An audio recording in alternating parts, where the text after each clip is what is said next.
Hi friends, வணக்கம். Welcome back to our channel auto tech Tamil. இன்னைக்கு வீடியோவில் பார்த்தீங்கன்னா ஒரு பியூரிட் அல்டிமா ஆர்ஓ வந்து சர்வீஸ் பண்ணுறது தான் வீடியோவில் பார்க்க போகிறோம். ஆர்ஓ சுத்தமாக ரன் ஆகலன்னு சொல்லி கஸ்டமர் கூப்பிட்டுருந்தாங்க. கஸ்டமர் ப்ளேஸ் போய் பார்த்தப்போ பார்த்தீங்கன்னா சேஞ்ச் ggkங்கிற அலாரம் வந்துருந்துங்க. ggkனா ஜெம் ஸ்கில் கிட்டுங்க.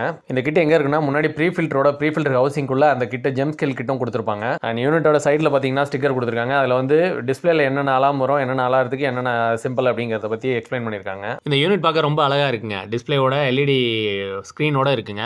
இந்த ggk சேஞ்சிங் எல்லாம் வந்து எவரி 3000 லிட்டர்ஸ் யூஸ் பண்ணுறப்போ வந்து கஸ்டமருக்கு வந்து இண்டிகேட் பண்ணோம். ஒரு குறிப்பிட்ட நாள் வந்து இண்டிகேட் பண்ணோம். அதுக்கப்புறம் பார்த்தீங்கன்னா மெஷினை சுத்தமாக ஆஃப் பண்ணிடும். இந்த கஸ்டமர் வந்து ஆர்ஓ இன்ஸ்டால் பண்ணி 6 மந்த்ஸ் தான் ஆகுதுனாங்க. 6 மாதத்தில் பார்த்தீங்கன்னா ggk கிட்ட சேஞ்ச் பண்ண சொல்லி அலாம் வந்திருக்கு. சுத்தமாக வந்து ஆர்ஓ யூனிட் வந்து ஸ்டாப் ஆயிடுச்சு. ஸோ கஸ்டமர் என்ன கூப்பிட்டுருந்தாங்க, பட் பியூரிட்னு எனக்கு தெரியாது. ஸோ நார்மல் ஆர்ஓ அப்படின்னு நினச்சிட்டு தான் நான் போனேன். போய் பார்த்தோம்னா பியூரிட்டில் பார்த்தீங்கன்னா டிஸ்பிளே டைப்பு.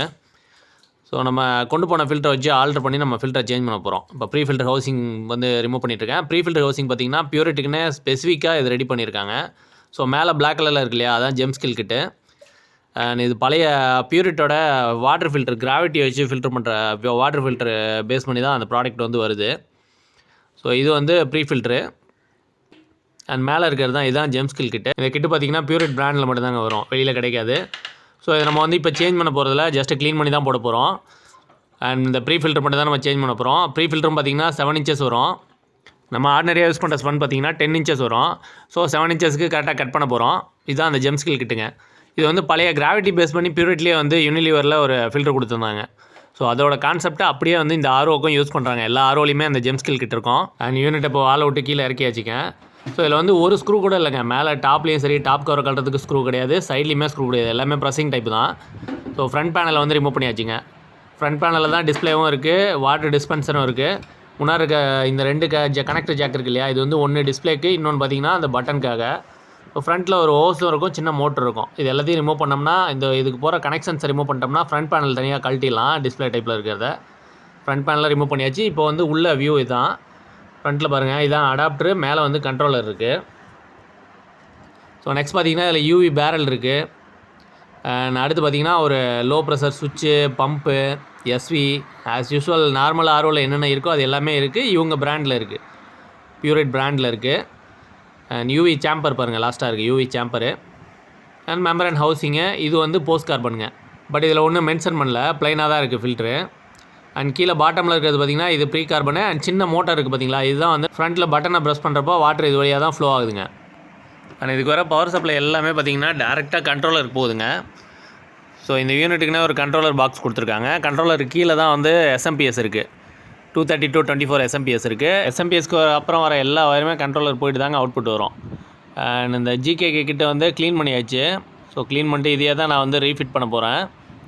அண்ட் இது பியூரிட்டுக்குன்னே தனியாக கொடுத்த ப்ரீ ஃபில்டர் ஹவுசிங்க. இது வேறு எந்த யூனிட்லையுமே இந்த மாதிரி வராது. அண்ட் அடுத்து பார்த்திங்கன்னா அந்த பியூரிட் ஹைட்டுக்கே பார்த்திங்கன்னா நம்ம கொண்டு போன ப்ரீ ஃபில்டர் வந்து கட் பண்ணியாச்சு. கட் பண்ணி அதே ஃபில்டர் தான் நம்ம வந்து இன்சர்ட் பண்ண போகிறோம். அதுக்கு முன்னாடி ஹவுசிங்கை க்ளீன் பண்ணிக்கலாம்னு சொல்லிட்டு ஹவுசிங் க்ளீன் பண்ணியாச்சு. இதில் பார்த்திங்கன்னா இன்லெட்டு சைடில் வருங்க. நம்ம நார்மல் ப்ரீ ஃபில்டர் ஹவுசிங்லாம் பார்த்திங்கன்னா மேலே டாப்லேயே கொடுத்து டாப்லேயே எடுப்போம். இப்போ இதில் பார்த்திங்கன்னா இன்லெட்டு சைடில் வருது, அவுட்புட் பார்த்திங்கன்னா மேலே டாப்பில் வரும். ஸோ இதான் இன்லெட்டு கனெக்ட் பண்ணுற இது இன்புட்டு. இது பார்த்திங்கன்னா 3/8 டோஸ் கொடுத்துருப்பாங்க. மேலே வந்து 1/4 அவுட்புட் வரும். அண்ட் இதுலேருந்து டேரெக்டாக ஆர்ஓ யூனிட்டுக்கு போயிடும். இதில் பார்த்திங்கன்னா இது மேக்னெட்டிக் ஃப்ளோட் சுவிட்சுங்க. ஸோ மேக்னெட்டிக் சென்சாரோட உள்ள ஃப்ளோட் சுவிட்சு. இதுவும் பார்த்திங்கன்னா கண்ட்ரோலருக்கு தான் டேரெக்டாக போகுது வயரிங்கு.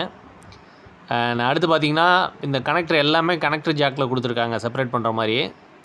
ஸோ இதுதான் கண்ட்ரோல் பாக்ஸு, கண்ட்ரோலரு. கீழே இருக்கிறது எஸ்எம்பிஎஸ்ங்க, 232/24 எஸ்எம்பிஎஸ்ஸு.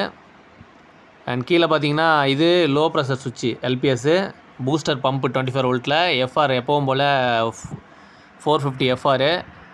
இது வந்து ப்ரீ கார்பனு, உள்ளே எஸ்வி இருக்குது. அண்ட் இது பார்த்திங்கன்னா 24 ஒர்க் ஆகிற எஸ்வி தான். இது ஒரு பம்புங்க. ஸோ இது எஸ்வி மாதிரியே ஒரு பம்பு.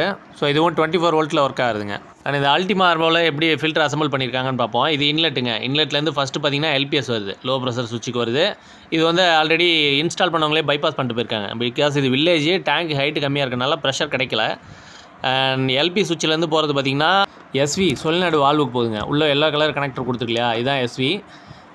எஸ்விக்கு போய்ட்டு எஸ்விலேருந்து அவுட் ஆகிறது இந்த ப்ரீ கார்பன் ஃபில்டர், சின்ன ஃபில்டர் இருக்கு இல்லையா, இது வந்து ப்ரீ கார்பன் ஃபில்ட்ரு. ஒன்று கிளாரிட்டி கேரேஜ்னு போட்டிருக்கோம், இதில் எதுவுமே மென்ஷன் பண்ணலங்க. ப்ரீ கார்பன்லேருந்து வெளியில் வருது பார்த்திங்கன்னா பம்புக்கு, பூஸ்டர் பம்புக்கு இன்லெட்டாக வருது. அண்ட் பூஸ்டர் பம்போட அவுட்புட் வந்து எப்பவும் போல் மெம்பரன் ஹவுசிங்க்கு போகுதுங்க. டேரெக்டாக வந்து மெம்பரன் ஹவுசிங்கோட இன்லெட்டுக்கு போகுது. இதான் மெம்பரன் ஹவுசிங்கு. அண்ட் மெம்பரன் ஹவுசிங்கில் 2 அவுட்புட்டு, ஒன்று ரிஜெக்ட்டு FR 450 போட்டு வெளில வந்து ரிஜெக்ட் வாட்டருக்கு போயிடும். அனதர் அவுட்புட் வந்து ப்ராடக்ட் வாட்டர். அதில் வந்து ஒரு சென்சார் ஃபிக்ஸ் பண்ணியிருக்காங்க. இந்த சென்சார் தான் எல்லா அலாரத்தையுமே க்ரியேட் பண்ணுதுங்க. இந்த சென்சார் சென்ஸ் பண்ணி தான் நம்ம எவ்வளோ தண்ணி யூஸ் பண்ணுறோங்கிறத சென்ஸ் பண்ணிவிட்டு நம்ம கண்ட்ரோலர் வந்து கட் ஆஃப் பண்ணி விடுது, அலார்ம்லாம் க்ரியேட் பண்ணுது. அண்ட் ப்ராடக்ட் வாட்டர் பார்த்திங்கன்னா இந்த போஸ்ட் கார்பன் ஃபில்டருக்கு போயிட்டு டேரெக்டாக வந்து யூவி சேம்பருக்குள்ளே வருது. அண்ட் யூவி சேம்பர்லேருந்து அவுட் ஆகிறது டேங்க்கில் வந்து விழுதுங்க. நார்மல் ஆர்ஓ எப்படி இருக்கோ அதே கான்செப்ட் தான் இவங்களும் பண்ணியிருக்காங்க. அண்ட் இதில் பார்த்திங்கன்னா மேக்னெட்டிக் ஃப்ளோட் சுவிட்ச். நம்ம சொன்ன கண்ட்ரோலர் இங்கே தாங்க இருக்குது. இது வந்து அடாப்டர் SMP, மேலே இருக்கிறது கண்ட்ரோலர் என்னென்ன இதுக்கு செப்பரேட்டாக பவர் கொடுக்குதுங்கிறத பார்ப்போம். அதில் வந்து டிஸ்பிளேல எல்லாமே போட்டிருக்காங்க. ஸோ இது வந்து Ultima RO + UV HR60 அப்படிங்கிற கண்ட்ரோலருங்க.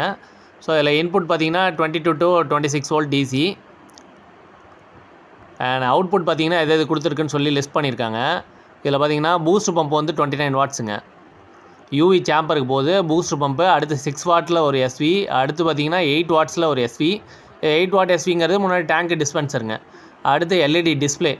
இது எல்லாத்துக்குமே பவர் சப்ளை இந்த கண்ட்ரோலரில் இருந்து தான் போகுது. இந்த SMP ப்ளஸ் கண்ட்ரோலர் இதுக்குன்னே பார்த்திங்கன்னா ரேக் செட்டப் தனியாக கொடுத்துருக்காங்க. ரேக் வெளில இழுத்து பார்க்குற மாதிரி ஈஸியாக கொடுத்துருக்காங்க. அது வெளில இழுத்து தான் காமிச்சிட்டு இருந்தேன். அடுத்து பார்த்திங்கன்னா ஃப்ரண்ட் பேனல் வந்து திரும்ப கனெக்ட் பண்ண போகிறோம். ஃப்ரண்ட் பேனலில் பார்த்திங்கன்னா கனெக்ட் பண்ணுற மாதிரி ரிப்பன் கேபிளோட ஜாக் வருது. இது கண்ட்ரோலர்லேருந்து வருதுங்க. ஒன்று வந்து டிஸ்பிளேக்கு, அனதர் ஒன்று வந்து வாட்டர் டிஸ்பென்சர் மோட்டருக்கு பவர் சப்ளைக்காக போகிறதுங்க. ஸோ ரெண்டுமே டிஃப்ரென்ஷியேட் பண்ணி தான் காட்டியிருக்காங்க. ஒன்றில் வந்து 6 பின்னு, அனதர் ஒன்றில் வந்து 5 பின்னு. கனெக்டர் ஜாக் வந்து ரெண்டும் மாற்றி சொல்கிற மாதிரிலாம் இருக்காது, வேறு வேறையாக டிஃப்ரெண்ட்டாக இருக்கும். அண்ட் இந்த டிஸ்பென்சருக்கு உள்ள ஓஸ் கனெக்ஷனுங்க. இது வந்து ஃப்ரண்ட்டில் போயிடும். பட்டனை ப்ரெஸ் பண்ணுறப்ப இது வழியாக டேங்க்கில் உள்ள தண்ணியை வந்து டிஸ்பென்ஸ் பண்ணுது. ப்ரெஸ் பண்ணுறப்ப நம்ம வந்து கிளாஸ்லேயோ பாட்டிலையோ பிடிச்சிக்கிற மாதிரி டைப்பில் கொடுத்துருக்காங்க. அண்ட் இதில் வந்து மேனுவலாகவும் சைடில் வந்து டேப் கனெக்ட் பண்ணுற ஆப்ஷன் கொடுத்துருக்காங்க, ப்ரொவிஷன் கொடுத்துருக்காங்க. பட் டேப்பை வந்து கனெக்ட் பண்ணல. இப்போ ஃபில்டர்லாம் சேஞ்ச் பண்ணி டேங்க்கை கம்ப்ளீட்டாக க்ளீன் பண்ணி பவர் கனெக்ஷன்லாம் கொடுத்தாச்சு. பவர் ஆன் பண்ணி பார்த்தா பழையபடி அதே அலாரம் வருதுங்க. GKK சேஞ்சுன்னு வருது. ஸோ இந்த மாதிரி பிராண்டட் ஆர்ஓஸில் பார்த்திங்கன்னா இந்த மாதிரி கண்ட்ரோலர் கொடுத்து ரெகுலராக கஸ்டமருக்கு ரிமைண்ட் பண்ணுங்கிறதுக்காகவே கண்ட்ரோலர் வந்து செட் பண்ணியிருக்காங்க. இது பார்த்திங்கன்னா ஒரு குறிப்பிட்ட டைமுக்கு அப்புறம் ஃபில்டர் சேஞ்ச் பண்ணலைன்னா சுத்தமாக கட் ஆஃப் ஆயிருங்க. ஸோ இதில் கண்ட்ரோலரில் ஒரு ரீசெட் பட்டன் இருக்கும். ஸோ இந்த பட்டனை வந்து ப்ரெஸ் பண்ணோம்னா அந்த அலாரம் வந்து ரீசெட் ஆயிரும். எப்போதுமே இந்த ஃபில்டரை சேஞ்ச் பண்ணிவிட்டு அந்த பட்டனை வந்து ப்ரெஸ் பண்ணுற மாதிரி இருக்கும். இப்படி ஒரு 10 செகண்ட்ஸ் வந்து பட்டனை ஹோல்ட் பண்ணி பிடிச்சோம்னா ரீசெட் ஆயிருங்க. ஸோ இப்போ கண்ட்ரோலர் ரீசெட் ஆகி டிஸ்பிளே பார்த்திங்கன்னா பழைய நிலைமைக்கு வந்துருச்சு. இப்போ அந்த அலாம் இல்லைங்க, சேஞ்ச் GKKங்கிறது பார்த்திங்கன்னா பிளிங்காக நின்றுச்சு. RO வந்து ரன் ஆக ஆரம்பிச்சிச்சு. ஸோ சவுண்ட் கேட்கும்னு நினைக்கிறேன். இன்னும் வந்து ப்ராடக்ட் வாட்டர் வரல. அண்ட் பார்த்திங்கன்னா ரிஜெக்ட் வாட்டர் வந்துட்டுருக்கு. மெஷின் ரன் ஆகுது, பம்பும் ரன் ஆகிட்டுருக்கு. ஸோ இது மாதிரி பிராண்டட் ஆர்ஓஸில் பார்த்திங்கன்னா இந்த ரிமைண்ட் பண்ணுறதுக்காகவே இந்த டிஸ்பிளேல வந்து கண்ட்ரோலர் கொடுத்துருப்பாங்க. இந்த கண்ட்ரோலர் வந்து ஒரு குறிப்பிட்ட 3000 லிட்டரு ஆர் 6000 லிட்டருக்கு ஒன்ஸ் வந்து நம்ம ஒவ்வொருக்கிட்டையும் சேஞ்ச் பண்ணுங்கிறதுக்காகவே ரிமைண்டர் ஆப்ஷனோட கொடுத்துருப்பாங்க. ஸோ அதில் பார்த்திங்கன்னா டோல் ஃப்ரீ நம்பர் கூட கொடுத்துருக்காங்க. அண்ட் இதில் கவர், டாப் கவரு, சைட் கவர்லாம் கழட்டுறதுல ஒரு ஸ்க்ரூ கூட இல்லைங்க. இது பாருங்கள், பழைய சூட் கேஸ் மாடலில் கொடுத்துருக்காங்க. Pressing type. Actually suitcase press பண்ணி பட்டன் ப்ரெஸ் பண்ணி ஓப்பன் பண்ணுவோம் இல்லையா, அதே கான்செப்ட்டில் கொடுத்துருக்காங்க. ஸோ நல்லாயிருக்கு, ஒன்றும் ப்ராப்ளம்லாம் இல்லை. பட் ஸ்க்ரூ டைப்பில் இருந்தால் இன்னும் கொஞ்சம் ஈஸியாக இருக்கும். இந்த பட்டன்லாம் உடஞ்சிச்சு அப்படின்னா பெரிய செலவு வைக்கிற மாதிரி இருக்கும்னு நினைக்கிறேன். ஆனால் இவங்க கொடுத்துருக்க கான்செப்ட் எல்லாமே நல்லா இருக்குங்க. ரெகுலராக வந்து ஃபில்டர் சேஞ்ச் பண்ணுங்கிறதுக்காக இதை கொடுத்துருக்காங்க. பட் இந்த மாதிரி பிராண்டில் பார்த்தீங்கன்னா ஓவர் எக்ஸ்பென்சிவ்ங்க. ஃபில்டர் கிட்டும் சரி, நார்மல் யூனிட்டும் சரி. இது வந்து 23,000 செலவு பண்ணி கஸ்டமர் வாங்கியிருக்காங்க.